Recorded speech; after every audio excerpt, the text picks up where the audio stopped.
século XXI vai ser o século do conhecimento. Quem não for especializado, quem não souber certas coisas, estará desclassificado para viver nesse século.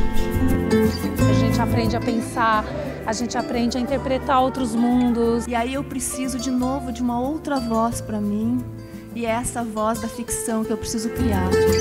É importante para tentar despertar um pouco mais as pessoas para a leitura, e eu acho que através da leitura a gente faz um país melhor. Por meio das palavras a gente identifica sentimentos nossos, a gente vive coisas e depois disso nos tornamos seres humanos melhores. E isso é muito importante do Flier Araxá, que está mostrando mais do que um mundo melhor, um mundo plural, né? Porque além de sair do eixo, ainda é super bem organizado. Então, parece um sonho mesmo. Um festival literário como esse transforma uma cidade. Tem a capacidade de mudar a face turística, cultural. Tivemos 39 escritores passando por aqui, dando oficinas e participando dos debates. Nós estamos muito satisfeitos e tomara que Araxá possa ser brindada todo ano com esse evento. Enfim, é um convite à leitura, um convite à literatura, para que a gente possa fazer, como o tema diz, um mundo melhor.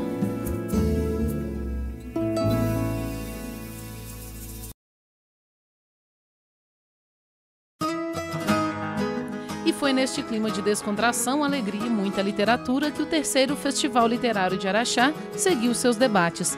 Com o tema Leitura para um Mundo Melhor, o Flier Araxá reuniu escritores e leitores nesta grande festa literária. E no Sempre um Papo de hoje, você acompanha uma conversa entre o jornalista e cronista Humberto Werneck e o cantor e escritor Cledir Ramil. Música, crônicas, jornalismo e, principalmente, a paixão pela literatura foram os grandes destaques deste bate-papo. Eu sou Humberto Werneck, sou um mineiro de Belo Horizonte que mora em São Paulo há mais de 40 anos.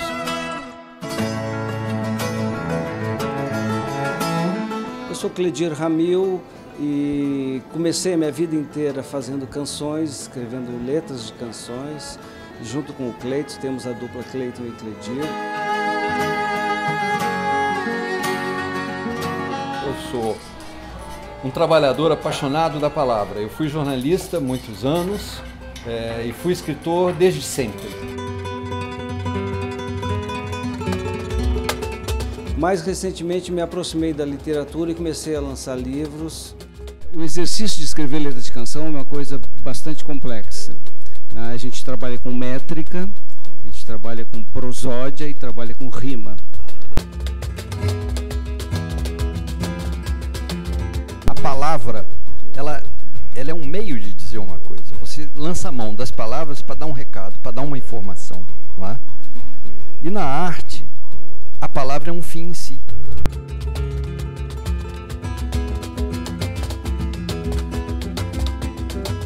Eu me divirto muito escrevendo e as pessoas se divertem lendo. Sabe que lá no Rio Grande do Sul a gente fala assim, né? Foi do grave para o agudo, é sempre uma escala ascendente, e chega no Nordeste, é o contrário, porque fala do agudo, vai para o grave.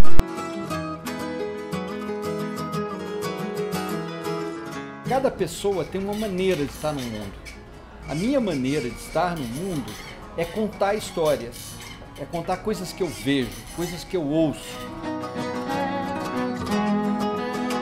Eu acho a literatura a arte mais interativa que existe. Escrever não é uma coisa fácil, não. E nem uma coisa indolor.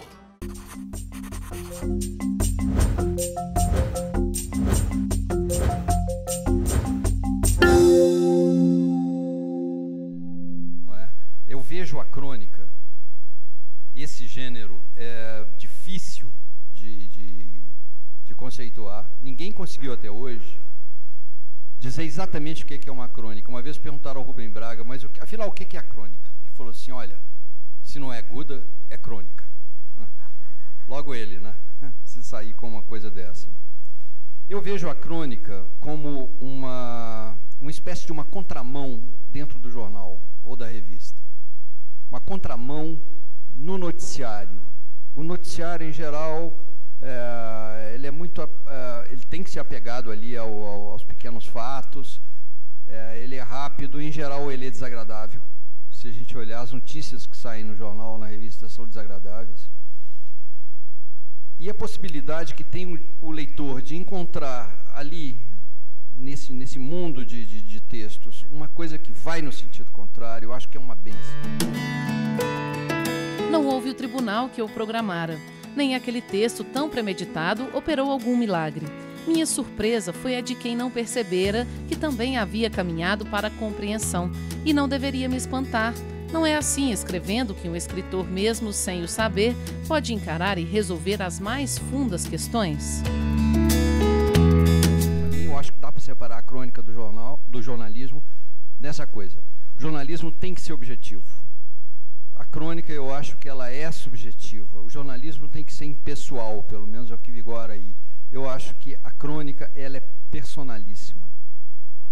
Muito pessoal a crônica, né? E a boa crônica, para mim, ela dá a impressão de que o cronista está sentado ao meu lado no meio-fio.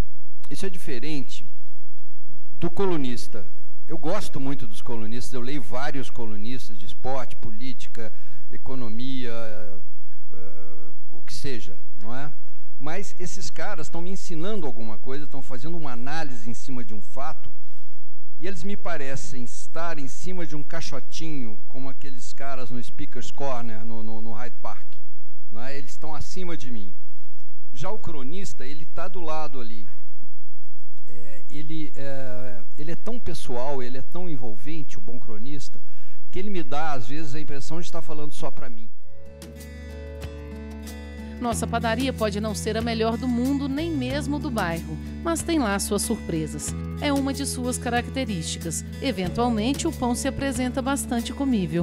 Não é frequente, mas acontece. O aspecto deste croissant encruado não é convidativo e o gosto também não deve ser grande coisa. A novidade mais recente na padoca é uma invasão de caras que nunca vimos por lá. Como num tsunami, a coisa é repentina. De uma hora para outra, não resta uma única mesa disponível. Eu me lembro aqui muito de um cronista tardio, que eu acho muito bom, que foi o Otto Lara Rezende. O Otto Lara Rezende, como se sabe, ele começou na Folha de São Paulo no dia que ele fez 69 anos, talvez. 69 anos. Aliás, começou com uma crônica chamada Bom Dia para Nascer, que era um 1º de maio, e ele dizia que ele nasceu no 1º de maio, não porque fosse dia do trabalho, sim porque era feriado. Então, um sujeito que já começa a dizer uma coisa dessa maneira, né, ele te convida para uma conversa. A crônica é muito uma conversa, eu acho. O Otto, às vezes, podia falar de um fato estava acontecendo na época, era os caras pintadas, era a história do Collor, e ele tomava às vezes um fato desse como um pretexto e te envolvia num dulcíssimo novelo de uma conversa, te levava num pequeno espaço de 30 linhas, né, até o fim. A crítica é uma espécie de um patinho feio da literatura. É muito mal considerado pela academia, por exemplo. A academia, só por exceção e só ultimamente, começa a se interessar pela crônica, como se ela fosse uma coisa desprezível, como se ela fosse um gênero menor. Sei lá que tamanho tem, sabe? Eu procuro ver a coisa de uma maneira diferente. Um romance que é uma empreitada muito mais ambiciosa, pode ser uma porcaria, mas o crítico tem uma predisposição para tratar daquilo ali, uma boa vontade que não tem em relação à crônica. E a crônica, nos seus melhores momentos, ela, mesmo produzida ali, debaixo da pressão do tempo, eu sou semanal, agora imagina os caras que escreviam crônica diária, não é? Muitas vezes aquilo ali transcende a efemeridade, aquilo vai muito além da circunstância e se pereniza. Você pega um Rubem Braga, eu às vezes imagino que ele escrevia aquele negócio com um rapaz, um mensageiro do jornal, já esperando ali na saleta, impaciente, porque eu estava sendo cobrado lá pelo editor. E não importa muito isso, importa o que ele fez e a capacidade que tem essa coisa de continuar dizendo para os leitores ao longo dos tempos. Acabou aquele jornal, acabou aquele editor, acabou tudo e aquele texto tem ali uma coisa viva. O texto da crônica é aquele em que, como na boa literatura, a maneira de dizer é muitas vezes até mais importante do que aquela coisa que está sendo dita. Então, isso é arte.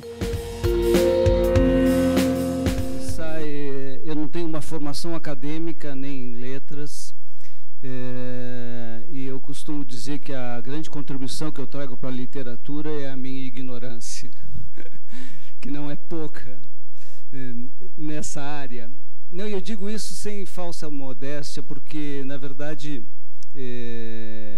eu entro na literatura, me aproximei da literatura de 10 anos para cá, e não estou preso aos protocolos, aos conceitos, aos preconceitos do ambiente literário, né? Então, posso sair escrevendo que não tem nada muito a perder, né? Então, nesse sentido, que eu acho que aí tem uma contribuição. Muitas vezes os ambientes ficam engessados, não só na literatura, mas qualquer tipo de ambiente, né?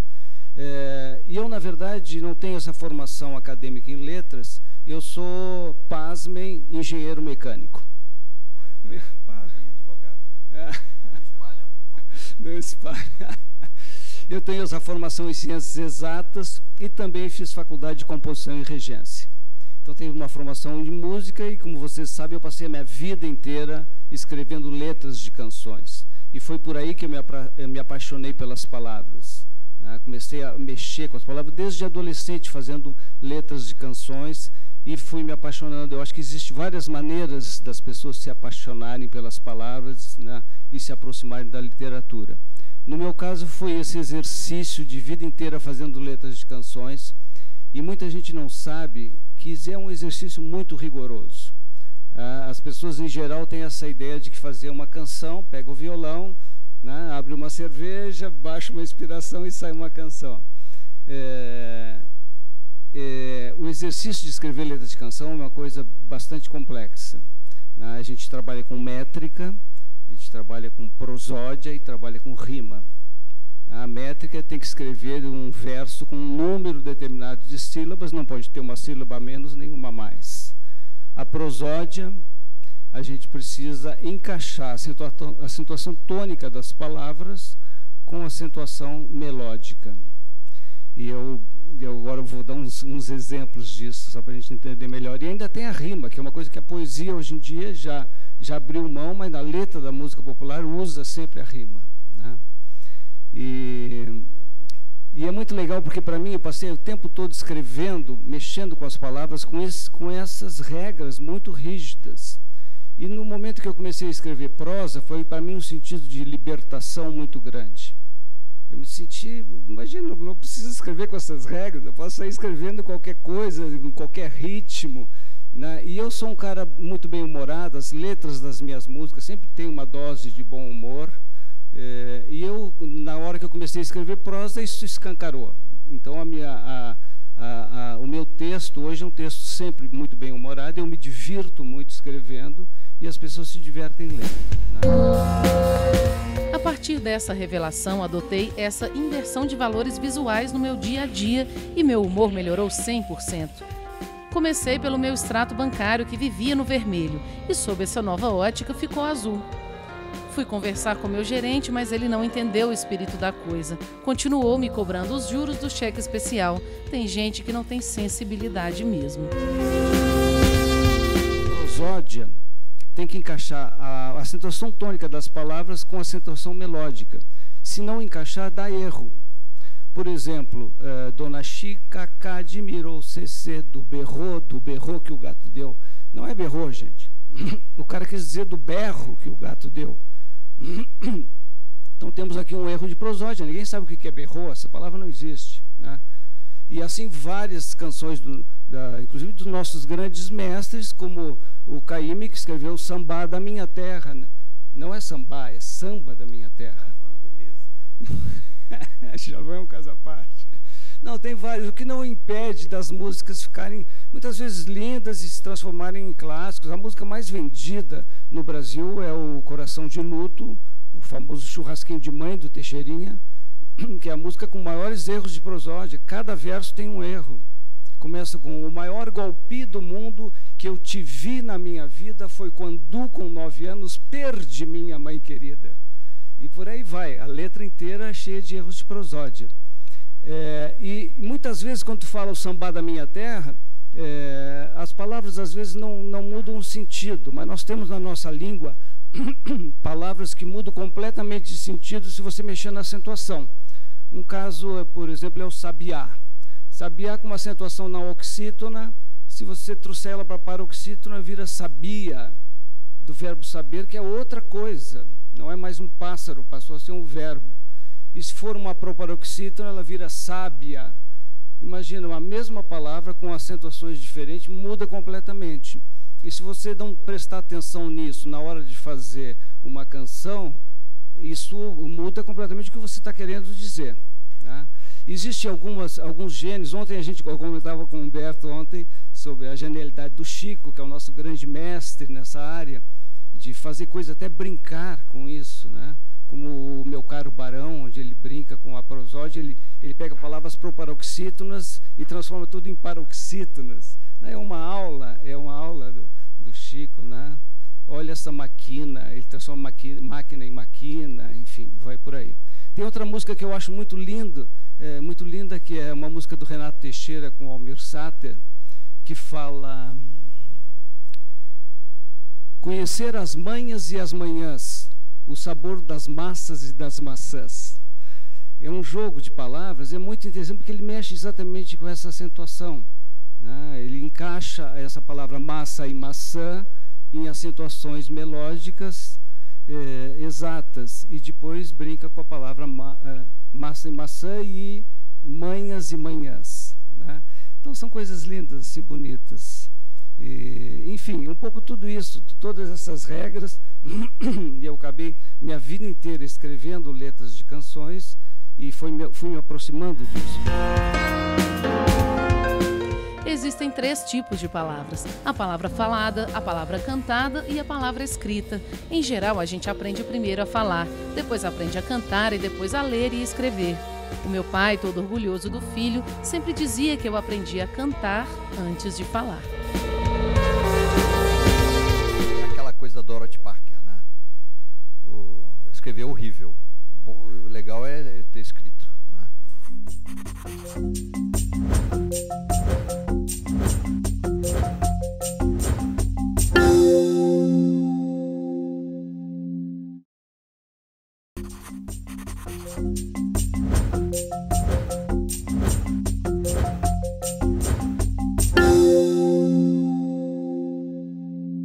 Eu viajei para várias cidades do país, participando de eventos. Eu, como escritor, adoro participar de eventos, adoro ter contato com os leitores. Eu acho que esse contato é muito importante, porque esse contato forma leitores. Eu acho que tudo isso reflete realmente a fome da população de cultura, de se informar, de participar, de se atualizar. Essa oportunidade de conviver com as pessoas é muito interessante, né? Porque não só elas descobrem que o autor é de carne e osso, né? Como também o autor descobre que o leitor não é uma abstração. Muito importante para a cidade ter um evento dessa magnitude, porque ele traz cultura, traz conhecimento, e isso é muito importante para a comunidade. Aí eu pensei, também está vivo, embora seja de mármore de Carrara. Muito raro ter esse grupo tão selecionado e de qualidade de autores para falar para as pessoas. E a conversa entre o jornalista e cronista Humberto Werneck e o cantor e escritor Cledir Ramil continua neste bloco do Sempre um Papo.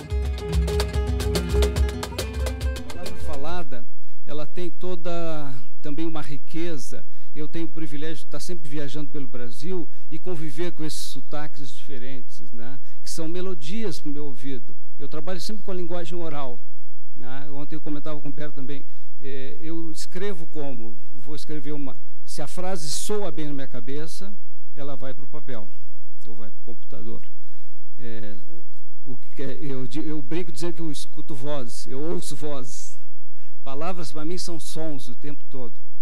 Para alguns escritores as palavras são mais visuais, né? Para mim o tempo todo as palavras têm sons, né? E é isso, eu escrevo sempre na minha cabeça, ouvindo o som das frases, das palavras se encaixando, e aí vira um texto escrito. A palavra falada me enriquece muito porque eu venho do Rio Grande do Sul. Sabe que lá no Rio Grande do Sul a gente fala assim, né? Do grave para o agudo, é sempre uma escala ascendente, e chega no Nordeste, é o contrário, porque fala do agudo, vai para o grave. Isso é uma beleza. O exercício de escrever letra de canção é uma coisa bastante complexa. A gente trabalha com métrica, a gente trabalha com prosódia e trabalha com rima. Os dialetos que tem dentro de Minas Gerais, né? Ele falando da diferença que tem, como falam em Araxá, aqui, por exemplo, e como falam na região dele, que é Nordeste de Minas, né, Fato? Então, quer dizer, é uma beleza. Eu não sei reproduzir a beleza do que ele me falou outro dia, assim, dessa pura melodia do nosso idioma, dos nossos dialetos, né? Tem essas particularidades da palavra cantada que para mim já soa como música, né? Aí isso eu levo para além, claro, dessa questão das entonações, tem as palavras, as coisas típicas. Eu falar que um mandinho de baragueta aberta comendo bergamota, soltando pandorga, aí ninguém entende. Eu viajo o tempo todo, estou sempre viajando, eu escrevo em quarto de hotel, escrevo dentro de avião, né? E para mim tem sido muito bom, né, essa aproximação. Na nossa música popular brasileira, que sempre foi de uma tradição de letras de alto nível, começando por Noel Rosa, que tem uma obra maravilhosa, e vem Chico, Caetano, Gil, Aldir Blanc, tantos caras que escreveram com tanta propriedade, e temos, na história da música popular brasileira, a aproximação de um cara genial que foi Vinícius de Moraes.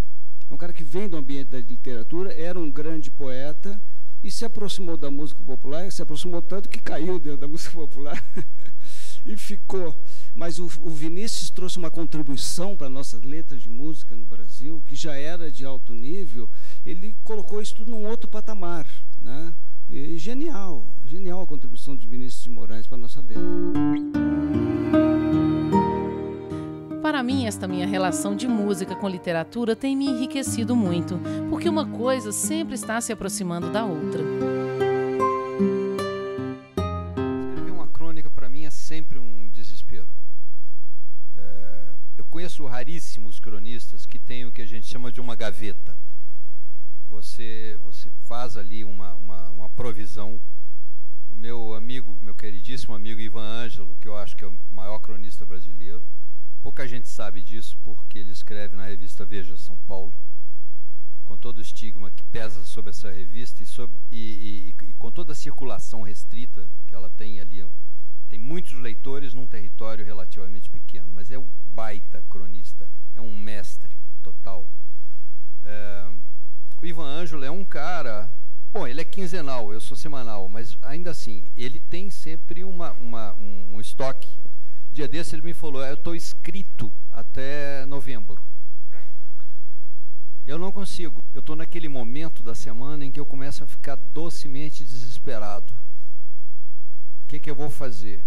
Eu sempre acho que não vou conseguir, mas como eu nunca entreguei 3 laudas em 4.000 caracteres com espaço vazios, nunca entreguei um arquivo vazio, eu sei que alguma coisa eu farei.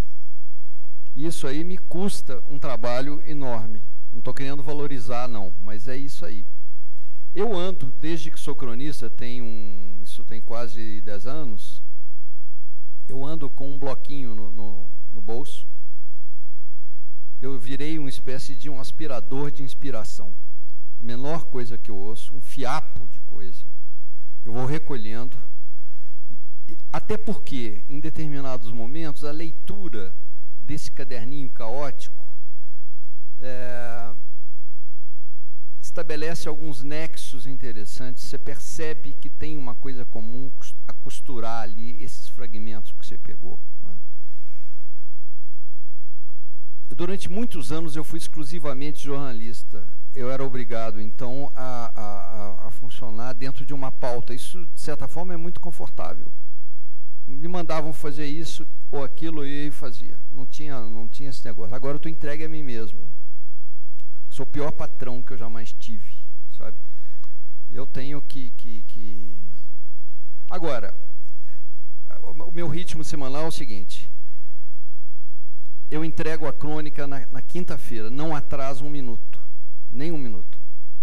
eu entrego a crônica, às vezes atormento o meu editor lá no estado de São Paulo, mando uma versão corrigida.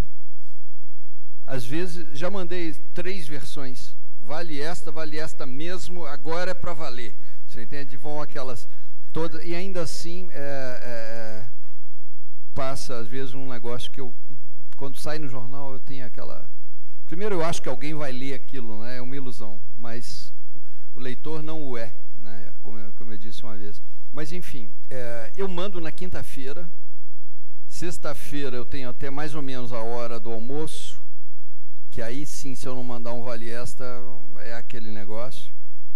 Ah, sim, tem o seguinte, quando ela sai no domingo, que eu vejo bem cedo, eu leio na internet, falei, meu Deus do céu. Ligo às vezes para o portal do Estadão, e eles corrigem, são chato mesmo, eles corrigem lá alguma coisa, que então a versão eletrônica, que tem muito mais leitura, cada dia mais, né? Pelo menos sai menos ruim. A sexta-feira é meu dia de felicidade, eu estou escrito, sabe, eu estou escrito, é aquela coisa da Dorothy Parker, né? Escrever é horrível, o legal é ter escrito, né? E é mesmo, e eu sofro, e ainda que para produzir uma pequena crônica ali, sabe, não superdimensiona esse negócio, mas o sofrimento, eu digo para vocês, não é um sofrimento menor do que o de um grande escritor, não. Até porque eu sou pequeno, então tem que fazer, para chegar a um nível aceitável de qualidade, eu tenho que me desdobrar. Mas eu também acredito que se alguém tem que sofrer, que não seja o leitor. Eu acho maravilhoso quando o leitor fala, nossa, que texto gostoso, que coisa boa de ler. Nada me gratifica mais do que isso. Volta e meia você lê assim, o sujeito havia dado não sei o quê. Às vezes até sim, mas precisa. Tem necessidade. Não é o que você está querendo falar ali.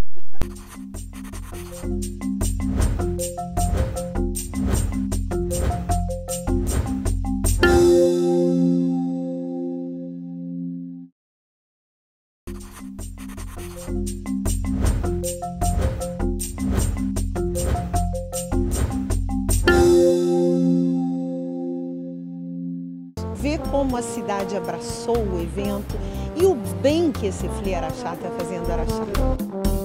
E um festival como Araxá acaba sendo uma escola para a compreensão e a tolerância. Tu vai encarar isso como uma tragédia, como um drama, ou se tu vai encarar isso como uma contingência de estar vivo. Tem uma frase do Lewis Carroll que diz assim, que contar histórias é dar um presente de amor. O que a leitura pode fazer é a leitura na família. Os pais lendo com os filhos. A educação do sentimento ali, a educação também motora do corpo.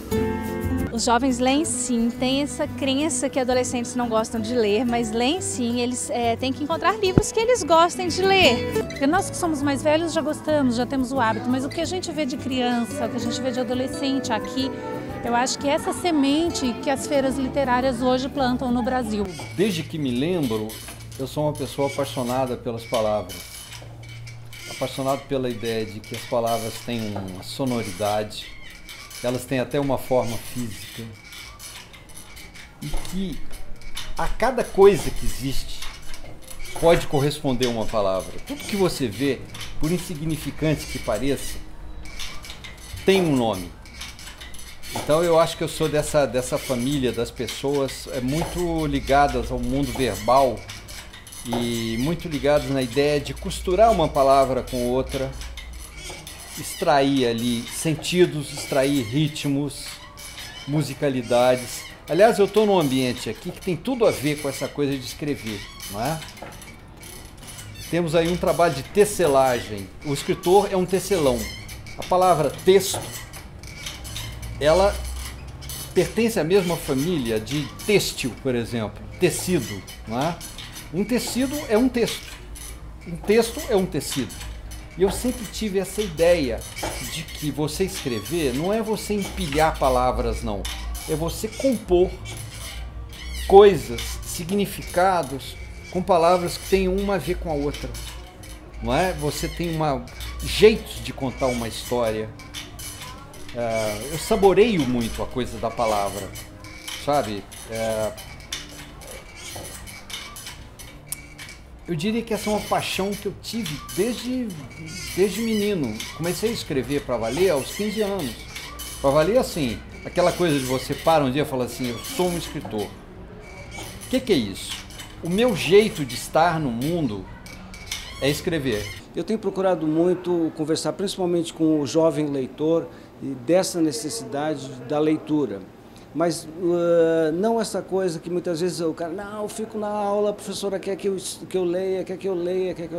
Eu acho que também o jovem tem que procurar a leitura que ele vá se apaixonar. Porque eu acho que é sempre essa questão do jovem leitor gostar das palavras, se apaixonar pelas palavras. Isso vai fazer com que ele se sinta à vontade com as leituras, mesmo as leituras mais simples e mais objetivas para o universo dele, para esse universo que ele está vivendo, como também as coisas mais clássicas de maior dificuldade de leitura.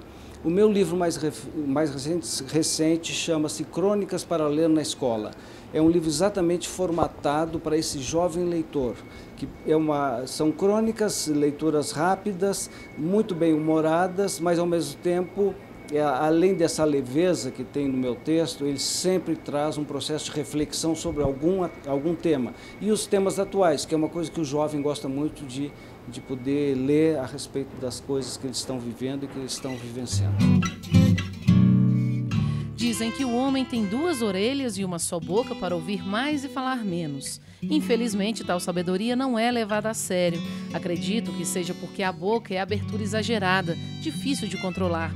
O jeito é diminuir o tamanho, usando como padrão a largura de um garfo. É o suficiente. Na minha infância, não havia esse tipo de coisa. Você não tinha contato com escritores.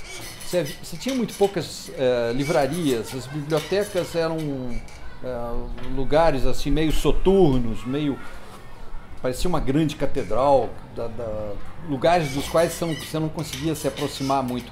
Então, é bacana quando você vê a moçadinha hoje ganhando desde o começo intimidade com a literatura, com a palavra, com os escritores.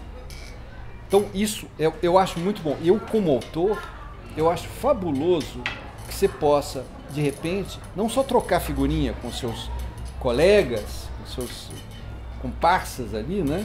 Mas você tá assim também olho no olho com a pessoa que pode ser o seu leitor. Fui conhecer Fernando Sabino em 1962, quando aos 39 anos ele visitou o nosso colégio, o mesmo que, em outro prédio e com outro nome, Ginásio Mineiro, fora aluno. A visita foi assunto da edição de novembro de A Inúbia, jornal escolar que década e meia antes ele ajudara a criar. Para mim, aos 17 anos, foi a glória fazer no mesmo número minha estreia tipográfica com um texto gaiato. Férias no Paraíso. Eu sinto que aí, nesses momentos, eu consegui aquele negócio que o Hélio Pellegrino, grande Hélio Pellegrino, poeta, psicanalista, político, né? Ele disse que é difícil a arte de escrever fácil. E que num grau elevadíssimo, que no Rubem Braga, por exemplo, dá ao leitor a sensação de que o cara copiou do teleprompter. Sabe? Que ele escreveu aquilo de prima, como se fala, diretaço. Não. Tem todo um trabalho ali por trás.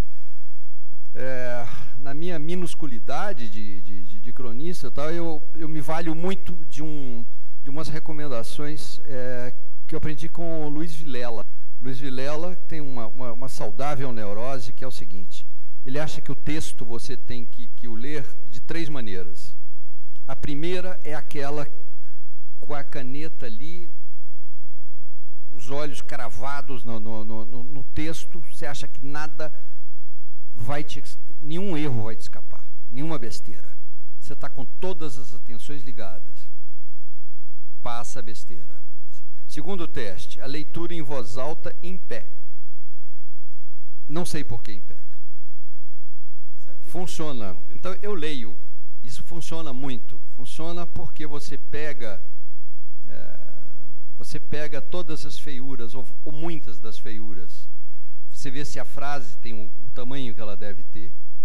ou se ela continua depois de acabar, ou se ela acaba antes de terminar, que é um desastre sempre. Você pega rimas desagradáveis, você pega repetições, você pega cacófatos. Aí a pessoa te diz, né, o Saramago falou isso comigo, não, mas isso é para a pessoa ler silenciosamente, isso não foi feito para... Não acho não, acho que se soa bem, se a leitura é boa para os ouvidos, ela será ótima também para os olhos.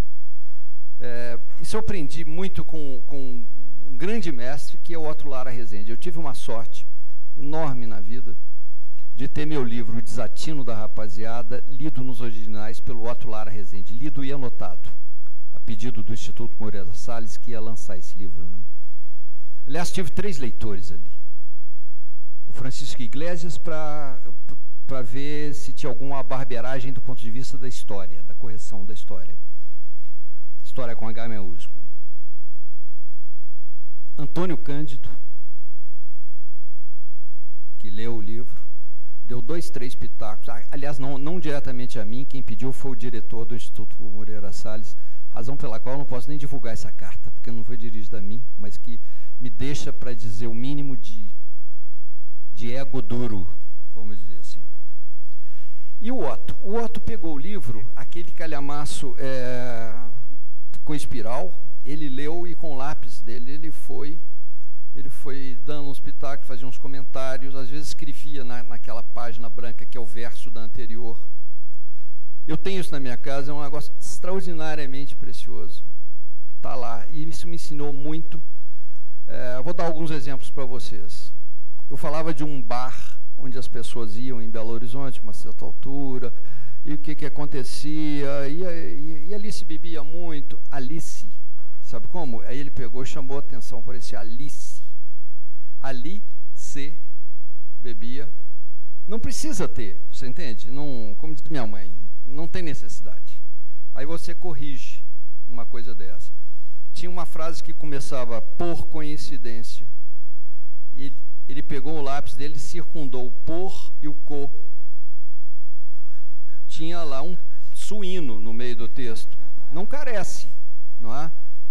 E eu levei essa obsessão, eu levo isso, pode ser que passe, mas eu tenho essa preocupação. Por exemplo, falar em bicho. Volta e meia você lê assim, o sujeito havia dado não sei o quê. Às vezes até sim, mas precisa. Tem necessidade. Não é o que você está querendo falar ali. Então tem esse teste da leitura em voz alta, pelo qual você pega muita coisa, sabe? Se está soando bem, se a frase está empacada, se você termina no tom que você deseja. Isso se aplica, gente, eu acho que até no bilhete que você faz para a faxineira. Isso para mim é uma obsessão. Não fosse eu um autor de um livrinho de lugares comuns, né? Eu tenho horror de qualquer pereba, ainda que eu cometa várias, né? Eu tenho essa obsessão. E a terceira leitura? A terceira leitura, segundo Vilela, você faz deitado na sua cama, aquela hora que você acende a luzinha do lado, que você acha que você está tão relaxado que tudo vai te escapar. Maior barbaridade, não é? Jesus Cristo foi enforcado, qualquer bobagem vai passar, e já passou, né? Aliás, não na minha pena, mas enfim. Não sei porquê, nem o Vilela saberá me explicar. Se você, nesse momento, nessa situação, você está com uma outra guarda diferente das duas outras. O resultado total desses procedimentos é como se você botasse no gol 3 goleiros. Fica um pouco mais difícil passar uma bola ali. Então tem esse trabalho, que eu sei que o leitor não vai se dar conta disso. Se eu troquei o havia dado por uma outra coisa, não é? Mas eu acho assim, que a gente, já que vai escrever, escreve direito. Mais do que uma obsessão que tu tens no processo de leitura e no processo de escrever, eu acho que tu tem amor pelas palavras. Isso é uma coisa mais fundamental. Eu acho que tanto o leitor como o escritor, para mim é sempre fundamental isso, que a pessoa goste, se apaixone, se sinta bem com as palavras, aí elas vão se sentir bem contigo também, né? Eu não consigo imaginar o que seria minha vida sem a leitura. Tanto que ela me deu, que ela me dá e que espero ela me dará, né? As viagens que eu faço, parado no mesmo lugar, mas lendo aquele lendo um livro, o refinamento das ideias, o refinamento da sensibilidade, tudo isso através da leitura. Não vejo de que outra forma uma pessoa pode se tornar melhor e, se tornando melhor, tornar o mundo melhor.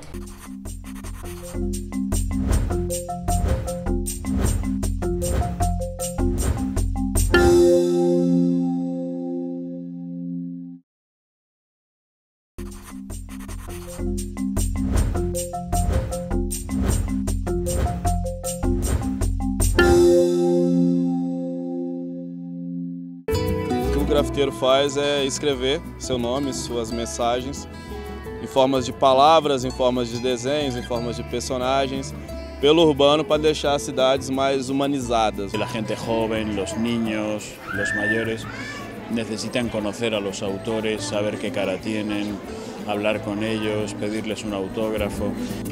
Eu acho que é um momento em que você vê todo mundo pensando, todo mundo usando a palavra para se comunicar, e eu também sou usuário dela, né? Os atores do momento, né, que são os autores, jornalistas e músicos, eles estão ali ao seu alcance. Então você pode chegar e trocar uma ideia assim. Nós vendemos aproximadamente 50 mil livros. Acredito que passou aqui umas 20 e poucas mil pessoas. Você tem um elenco hoje de grandes escritores aqui do país que realmente isso me surpreendeu. Eu espero no ano que vem voltar. Na verdade, a literatura escrita é para ser lida. O que a gente lê? A gente lê símbolos gráficos, né? As palavras são formadas de letras, que é um símbolo gráfico que expressa o quê? Um som. Então a literatura começa no som. A nossa língua, o nosso idioma, a maneira da gente se comunicar é o som, as palavras faladas, é assim que começou tudo. Depois a gente inventou uns símbolos gráficos para trazer isso para um papel e passar para as outras pessoas, né? E esses sons são fonemas, né? E é interessante, para mim, por exemplo, como eu estava falando da minha formação, é fundamental.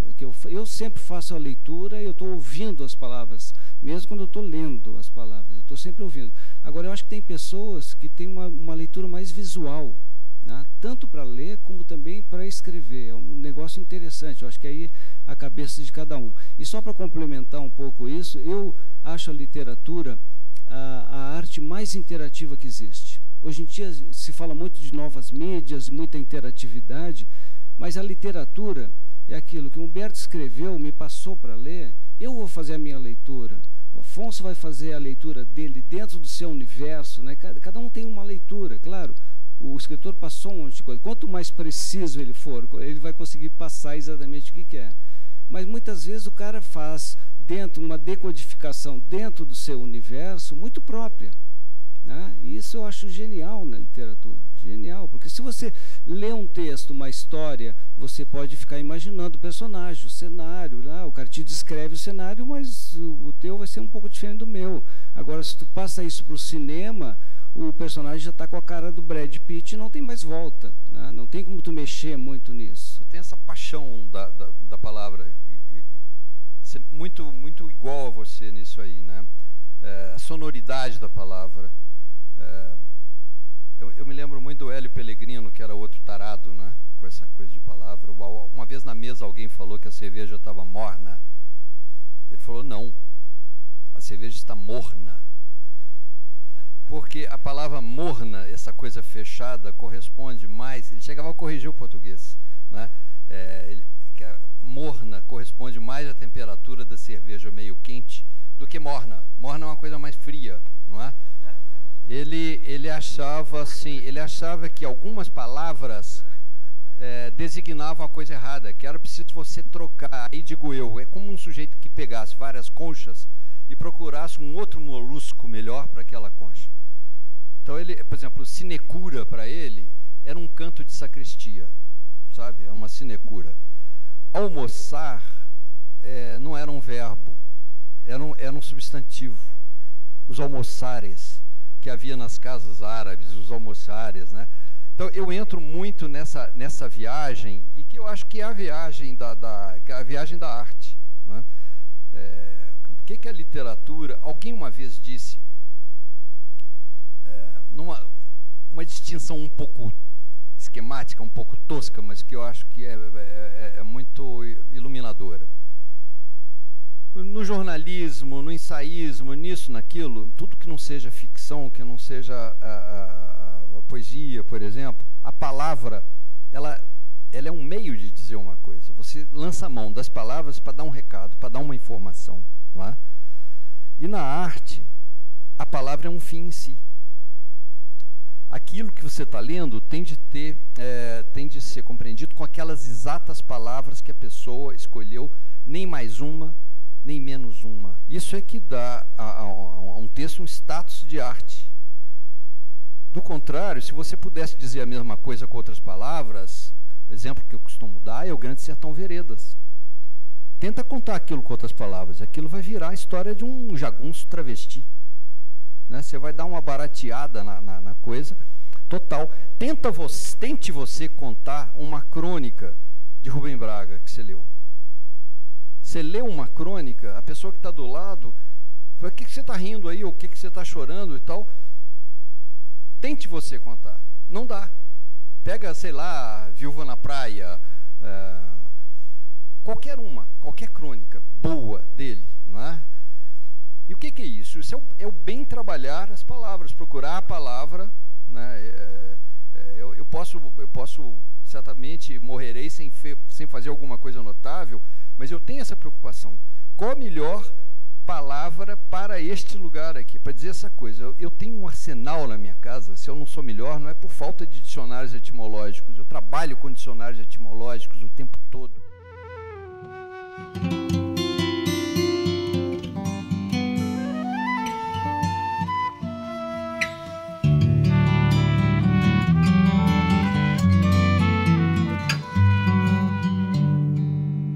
Escrever é uma coisa que te custa um trabalho, e quando se atinge é uma enorme felicidade. O escritor tem essa gratificação. Não é? Então a gente não pode pensar que o escritor sentou e meio que copiou dos miolos dele, aquele negócio que ele botou no papel ali, botou na tela. Não é assim. Aquilo é uma composição. Os grandes escritores, aí eu estou falando de um Graciliano Ramos, estou falando de um Carlos Drummond de Andrade, do Guimarães Rosa. Esses caras, quando você olha aquele texto, o Rubem Braga, um maior cronista brasileiro, quando você lê aquilo, você tem às vezes uma impressão de facilidade, como se o cara tivesse feito aquilo direto. Mas não, às vezes aquilo ali é uma simplicidade adquirida, é uma simplicidade conquistada. Não é? O poeta Hélio Pellegrino dizia o seguinte, que existe a difícil arte de escrever fácil. Então não se iludam. Quando a pessoa acha que aquilo foi fácil, aquilo custou às vezes, sei lá, às vezes 20 versões diferentes, mexidas infinitas naquele rascunho. E quando o modo de contar é tão importante ou mais importante do que a coisa que você está contando, você tem arte. E eu me considero um artista pequeno, modesto, dentro da minha possibilidade, mas dentro disso eu busco fazer o melhor que eu posso. O melhor que eu posso. Eu sou cronista. A crônica é um gênero assim um pouco desprestigiado no Brasil, embora os brasileiros adorem. Tenho minha atividade de cantor e compositor. Eu viajo o tempo todo fazendo shows. Mas a minha vida como artista, eu chego numa cidade, vou para o hotel, vou para o teatro, faço o show, no dia seguinte pego o avião, vou embora. A literatura me dá essa possibilidade de eu estar mais próximo do público, conversar com o público. Essa história de bater papo, de ouvir perguntas e respostas, trocar ideias, isso é uma coisa para mim muito enriquecedora. Eu fico muito feliz de poder ter essa atividade também. Eu estou com 69 anos de idade, portanto, nesses anos todos que houve, eu venho trabalhando com a palavra, mexendo com a palavra. A partir de uma certa altura, eu passei a ganhar minha vida com isso. Como jornalista primeiro. Quer dizer, antes havia concursos de contos em Belo Horizonte, onde eu morava, né? E eu entrava nesses concursos, ganhava vários deles, ganhava prêmios e tal, mas isso não dava para eu me manter. Eu entrei no jornalismo que faz um outro jogo com a palavra, né?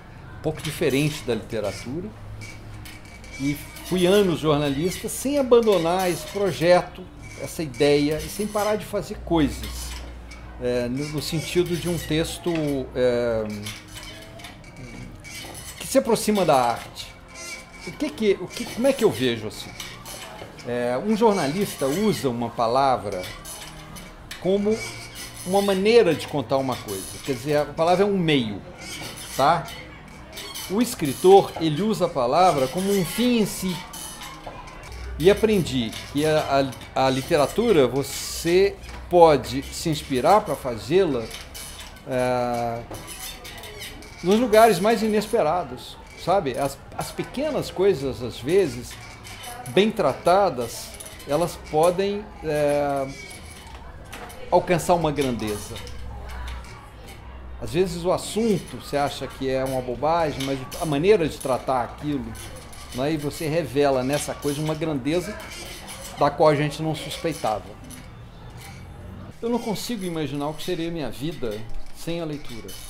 Tanto que ela me deu, que ela me dá e que espero ela me dará, né? As viagens que eu faço, parado no mesmo lugar, mas lendo um livro, o refinamento das ideias, o refinamento da sensibilidade, tudo isso através da leitura. Não vejo de que outra forma uma pessoa pode se tornar melhor e, se tornando melhor, tornar o mundo melhor.